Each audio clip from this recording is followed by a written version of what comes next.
Hello दोस्तों, कैसे हैं आप सब। मैं बताया था ना कि वो हम लोग का मैटर हो, उसको हम लोगों ने 3-4 हज़ार रुपये दिया था, जिसमें हम पापा लोगों ने उसका नुकसान कर दिया था। अब वो क्या कर रहा है कि जितना जहाँ पे था ना फिर से वही काम कर रहा है। यानी मतलब अभी भी में कहा जाए तो वो मैटर शांत नहीं हुआ है। पता नहीं कैसे कैसे लोग हैं दुनिया में कि कुछ भी हो जाए हम अपने जिद पे अड़े रहेंगे, लड़ाई करेंगे, झगड़ा करेंगे, कुछ मतलब नहीं है। अब मैं क्या ही बोल दूँ। अभी ऐसा सीन है उनके घर में ना कि ना तो ज़मीन है ना जायदाद है, कुछ भी नहीं है। अभी क्या करते हैं लोग कि बच्चा भी जाएगा, और दो ठो बच्चे हैं उनके। एक होगा बस 13-14 साल का होगा, एक होगा 15-16 साल का। तो वो भी जाएगा काम करने, और वाइफ भी जाएगी काम करने, और खुद भी जाएगा काम करने। तो ऐसे ऐसे करके 2,000-2,200 रुपये एक डेली का हो जाता है। तो ये सब जाएंगे काम करने, 4-5 महीने रहेंगे तो 50-60 हज़ार रुपया महीना हो गया, जिसमें से 10-20 हज़ार रुपया खाना में खर्चा में लग गया। और जाके पूरा पैसा कमा के लाएंगे, उसके बाद यहाँ आके यही करेंगे। अब दोस्तों समझ में नहीं आ रहा कि हम लोग क्या करें क्या नहीं करें। दादी भी परेशान है वहाँ से कि क्योंकि हमारे पास तो लड़ाई झगड़ा करना काम नहीं है ना। मैं यहाँ पे हूँ, नौकरी कर रहा हूँ, पापा सतना में रह रहे हैं, दादी बस गाँव में है। मतलब क्या क्या सोच रहा है, क्या नहीं सोच रहा, क्या करना चाह रहा है, क्या नहीं, कुछ समझ में नहीं आ रहा। देखिए अब क्या होता है क्या नहीं होता है। अभी तो हम लोग फ़िलहाल ये सोच रहे हैं कि एफआईआर करवा दें, एफआईआर करवा के। और एक एक चीज़ और दिक्कत है कि दादी वहाँ पे अकेली रहती हैं उसी घर के पास ही।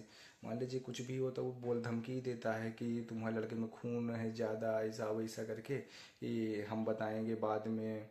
अबे हमारा घर बन जाए, ऐसा है वैसा है, हम तू ही न छाड़ अब या न कर। मतलब दादी को धमकी देता रहता है, क्योंकि हम लोग तो चलो ठीक है दूर हैं, तो हम लोग को तो पता नहीं चल पाता कि क्या है क्या नहीं है।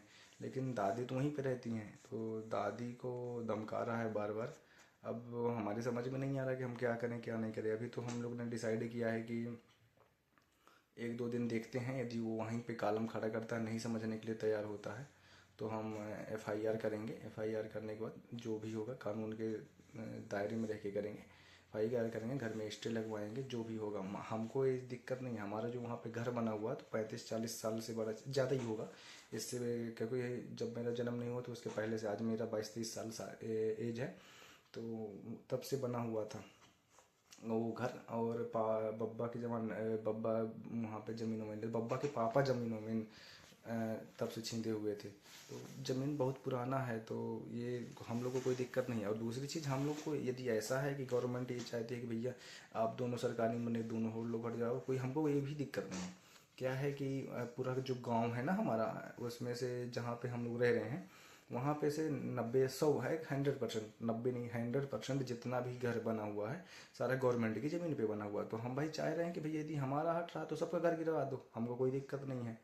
लेकिन यदि गवर्नमेंट ऐसा चाहे, अभी क्या था ना कि गांव का सिनेरियो क्या था कि अभी आप अभी मैं कभी जाऊंगा घर तो मैं दिखाऊंगा कि क्या कैसा है।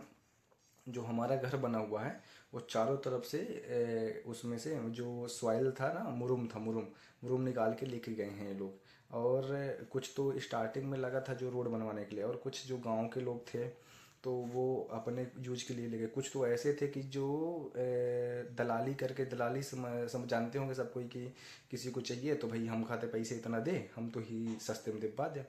तो ऐसा करके थे, तो ऐसा करके थे तो क्या किए है ना कि ज़मीन पैसा पैसा ले लेके 1500 रुपये एक ट्रक का ले लेके जम पूरा बेच दिए। तो हमारा भी ज़मीन खोदते खोदते हमारे घर के वजह से ही उतना ज़मीन बचा, और उसी ज़मीन को लेकर लड़ाई हो रही है।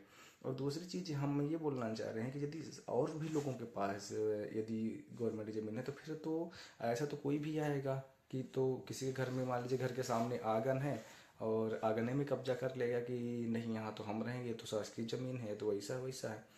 तो हम ये चाहते हैं कि भाई गवर्नमेंट इस चीज़ पे एक्शन ले। और हम लोग को न्याय मिलना चाहिए कि भाई ऐसा ना हो कि गुस्से में आके वो हमारे हमारे गलत कदम उठाए या हमारे घर वालों को नुकसान पहुंचाए। तो इसके पहले होता है ना कि दुर्घटना के पहले गवर्नमेंट को कदम उठाना चाहिए। अब देखिए क्या होता है, मैं तो पूरा टेंशन में देख रहे हैं, ठंडी का टाइम चल रहा है, लेकिन फिर भी पसीना आ रहा है एकदम, पूरा बहुत टेंशन है एकदम से। दादी से बात करो तो वो बताएंगे कि ऐसा ऐसा है, चाचा से बात करो तो ऐसा ऐसा, पापा से बात करो तो ऐसा ऐसा है। अब हम लोग के समझ भी नहीं आ रहा कि क्या है क्या नहीं है।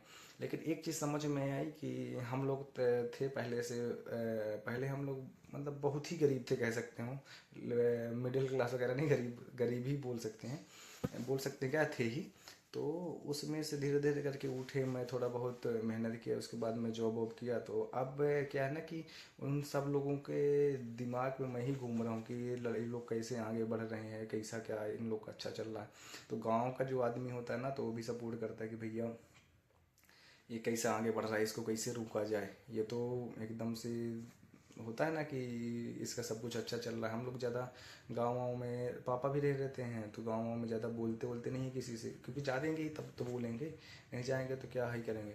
तो पूरा गांव ऐसे ही लगा हुआ, हमारे समझ में नहीं आ रहा कि हम क्या करें। और मैं सही बात तो बताऊं कि हम लोग ना कोर्ट वगैरह का चक्कर कभी लगाए नहीं है, और हम चाहते भी हैं कि हम ऐसा कभी कुछ हो भी ना, क्योंकि इन सब चीज़ों में पढ़ के कोई फ़ायदा नहीं है। अपना यदि यही सब सोच के आगे बढ़ने में ज़्यादा फोकस करेंगे तो ज़्यादा बेहतर रहेगा। इससे कोई फ़ायदा मिलने वाला नहीं है।